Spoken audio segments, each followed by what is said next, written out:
In this OWTV how-to video, we're going to be looking at how to remove coralline algae and just general gunk from powerheads.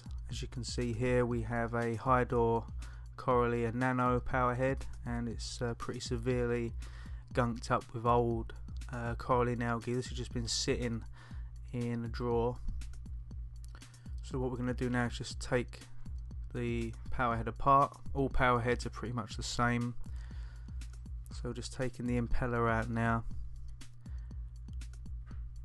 As you can see, that's also pretty gunked up. And with this particular model, all you've got now is just the pump itself. It's all contained, but again, very gunked up. The shaft doesn't come out on this particular model. So you've got three pieces: the main body, the impeller, and the actual impeller cover. So we'll just set those to one side. All you need now is just a plastic bowl and just some vinegar, malt vinegar. Any vinegar will do. You can go for a supermarket basic range, but I just grabbed whatever was in the cupboard. And all you do is just pour the vinegar in the bowl.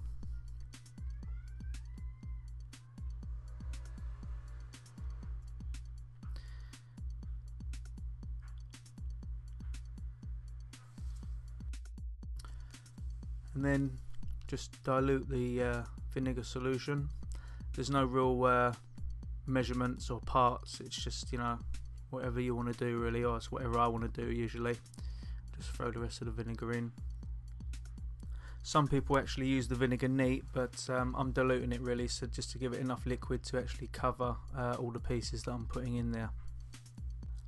Then we just put the parts into the vinegar and water solution.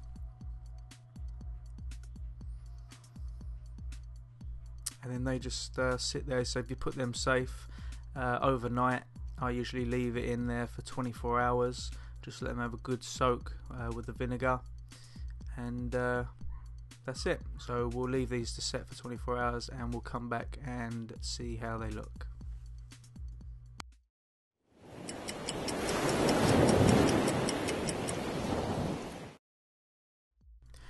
Okay, welcome back.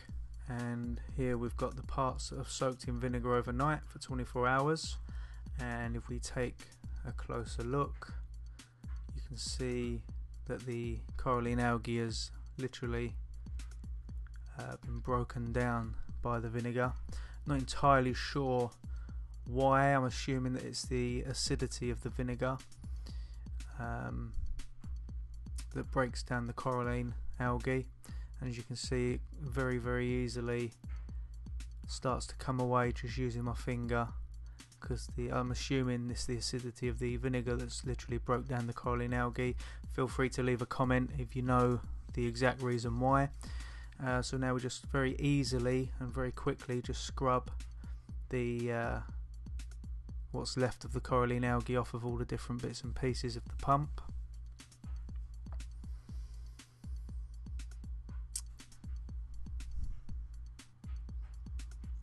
Probably hard to actually tell from the video, but it's literally falling off of the pump very easily, very quickly. And I'm just going to set the pieces down as we clean them. And as I said at the start of this video, you know, you can do this with any type of power head, and I would say majority of pumps as well that have been in your aquarium and have got a build up of algae or coralline algae or any type of build up really. But this particular method is fantastic for coralline algae.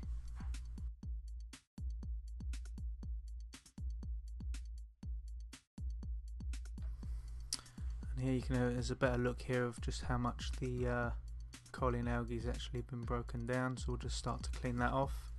My personal recommendation, obviously it depends on how much coralline algae you have built up on your pump or power head that you have in your aquarium.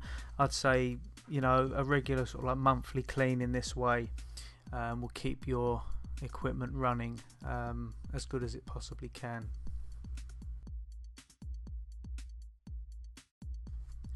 Obviously for the purposes of this video, it's been edited just to keep it short but literally this is a very quick process after the 24-hour soak. This has took me literally 10-15 minutes to clean it. Once you've got all your clean parts, what I tend to do is just get a bowl of normal water and then just rinse them all off, just to get any loose debris off and any traces of vinegar. Personally, I just use tap water. A lot of people might suggest that you use RO water, but that's just your own personal preference really. Particularly for this one that was just sitting in the drawer and not actually in my aquarium, I'm just using tap water. So we'll just rinse all these pieces off and then dry them off and then reassemble the pump. So here's the main pump. I'm going to just pop the impeller back in, put the guard back over, and that's it. One clean power head. As I said before, I recommend that you do this at least once a month, or depending on how quickly coralline algae builds up on your pump or power head. Obviously regular maintenance prolongs the life of your equipment, and it's always good practice to look after things.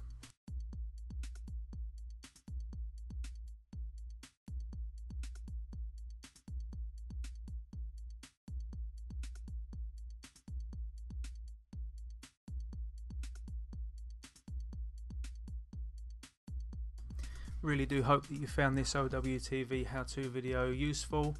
Please comment, subscribe to the channel, and come and join us over at Ocean Wonders Fish Keeping Forum. Thank you.